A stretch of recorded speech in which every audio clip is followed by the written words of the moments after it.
அன்பான தேவனுடைய பிள்ளைகளே, இந்த நாள் உங்களுக்கு ஆசீர்வாதமாக இருப்பதாக. சிலருக்கு சில கேள்விகள் எழ ஆரம்பிக்கும்.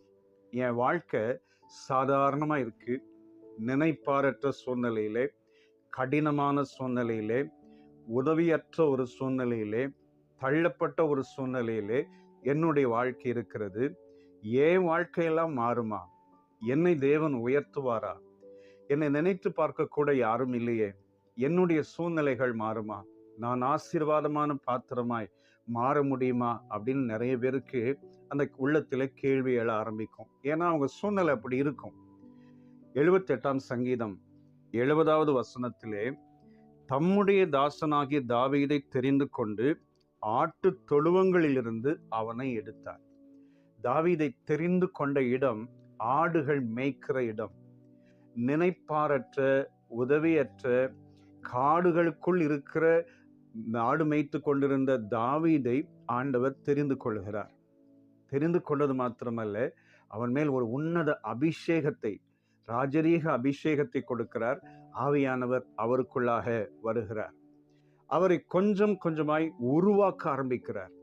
உருவாக்கின பிற்பாடு ஆண்டவருடைய வார்த்தை சொல்கிறது, 78ஆம் சங்கீதம் 71வது வசனத்திலே, கரவலாடுகளின் பின்பாக திரிந்த அவனை தம்முடைய ஜனமாகிய யாக்கோபையும் தம்முடைய சுதந்திரமாகிய இஸ்ரவேலை மேய்ப்பதற்காக அழைத்து கொண்டு வந்தார். இவன் அவர்களை தன் இருதயத்தின் உண்மையின்படியே மேய்த்து தன் கைகளின் திறமையினால் அவர்களை நடத்தினான். சில நேரங்களில் சில சூழ்நிலைகள் கடினமாக இருக்கலாம், தடைகளாக இருக்கலாம், போராட்டங்களாக இருக்கலாம். தாவீதுக்கு அப்படிதான் இருந்தது. உருவாக்கும் போது சில பிரச்சனைகள், போராட்டங்களை சந்திக்க நேரிடும். ஆனால் அதனால் தேவன் கூட இல்லை என்று அர்த்தமல்ல. தாவீதோடு கூட கர்த்தர் இருக்கிறார், அபிஷேகம் இருக்கிறது. ஆனால் தேவன் உருவாக்கி கொண்டிருக்கிறார்.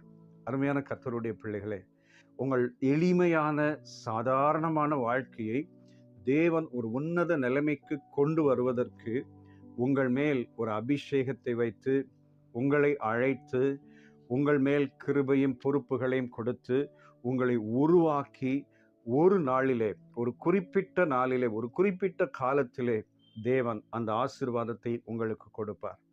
எத்தனையோ பரிசுத்தவான்களுடைய வாழ்க்கையிலே அவர்களுடைய சாட்சிகளை கேட்கும்போது அற்பமான ஆரம்பமாய் இருக்கும், ஆனால் முடிவிலே சம்பூர்ணம் உள்ளவர்களாய் தேவன் மாற்றி இருக்கிறார். இதை பார்க்கிற சகோதரா, சகோதரி, உங்கள் வாழ்க்கையிலும் தேவன் அதை செய்வார். உங்கள் வாழ்க்கை அற்பமானதாக இருக்கலாம். இன்னைக்கு என்னுடைய சூழ்நிலை இவ்வளோ கடினமாக இருக்கு அப்படின்னு நீங்கள் நினைக்கலாம். ஆனால் ஒரு நாளிலே கர்த்தர் உங்களை உயர்த்துகிறதை பார்ப்பீர்கள். தாவீதை உயர்த்தின தேவன் உங்களையும் உயர்த்துவார். தாவீதை ஆசீர்வதித்த தேவன் உங்களையும் ஆசீர்வதிப்பார். தாவீதை நடத்தின தேவன் உங்களையும் ஆசீர்வதிப்பார், நடத்துவார். நீங்கள் தாவீதை போல கர்த்தரோடு நடக்க ஆரம்பியுங்கள். கர்த்தர் உங்களோடு கூட இருந்து மிகப்பெரிய அற்புதம் செய்வார். ஆடுகள் மேய்த்து கொண்டிருந்தவனை அரசராக மாற்றின தேவன், நம்முடைய தேவன், உங்களையும் மாற்றுவார். வெட்கப்பட்டு போக மாட்டீர்கள். சோர்ந்து போகாதிருங்கள், தைரியமாயிருங்கள்.